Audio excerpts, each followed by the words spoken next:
Here at the Improver Group, we have a phrase that we like called good and getting better.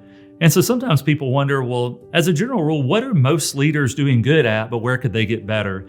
And what I would say is that a lot of leaders are really good at knowing they need to grow in their leadership. And so they do things like listen to a podcast here and there. They read a book here and there. They maybe are involved in some type of a cohort or ongoing group. So a lot of people who are put in positions of leadership, they sense the need that they require the input and the insight of other people to help them on their own journey. And so I think that's really good that a lot of leaders recognize they need to be getting some content from others.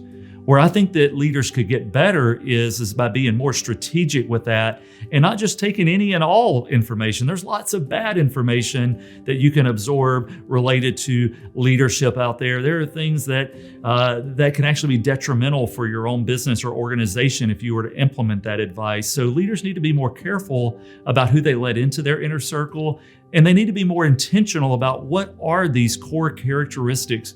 What are the habits and disciplines? What is the pathway that I'm on? And how do I know what my level of health is? Are there any objective measurements or assessments or ways to know if I'm growing as a leader instead of just spinning my wheels and just randomly getting content haphazardly? So we would encourage leaders, be intentional, get a strategy, link up with the right people for your leadership journey. So people may wonder, what role does faith have in the leadership journey, and what role does faith have here at Improver Group? And what I would tell you on that is there's different ways of viewing faith, and we kind of talk sometimes about people being faith-driven. And for us, what that means is that faith is important to them. It's part of what propels them forward. It is a lot of the motive, and it's the energy behind not just how they run their business, but how they live their lives. And so what does that mean to be a faith-driven leader? Well, that comes in varying degrees, and there's lots of details on it. But at the core, what I would say is that you believe that there is a God who created the world and that He created it with you in mind, and that you're uniquely made as an individual, and that you are put on this planet with a purpose, and that He has a plan for you to live out. And so your greatest win as a leader is to be able to discover Him and that plan and to be able to walk that out in your life. Of course, that also means as a faith-driven leader that you see this world as being bigger than just the time you spend on this planet, that you have a more eternal mindset.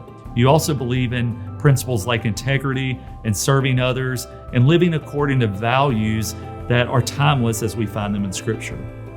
Many times leaders find themselves at a plateau. They're stuck and they just feel like they're spinning their wheels. They did some incredible work to get them where they are, but they can't seem to get beyond that. They're not getting promoted. They're not seeing increases in productivity.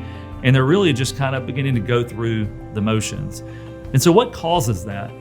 And what I would say is it all goes back to intentionality. And at some point you were intentional about seeking out tools, resources, learning new skills, and that got you to where you are. But yet, as the book by Marshall Goldsmith says, what got you here won't get you there. And so sometimes you have to shift. The things that got you to this position of leadership are not the same skills. They're not the same systems, resources, and habits that get you to the next level. So we would encourage you to think about it. If you feel plateaued, if you feel a little stuck, like you're not making progress and you're not improving, is it because you're relying on the old ways and you haven't given some thought to new methods, new tools, new resources?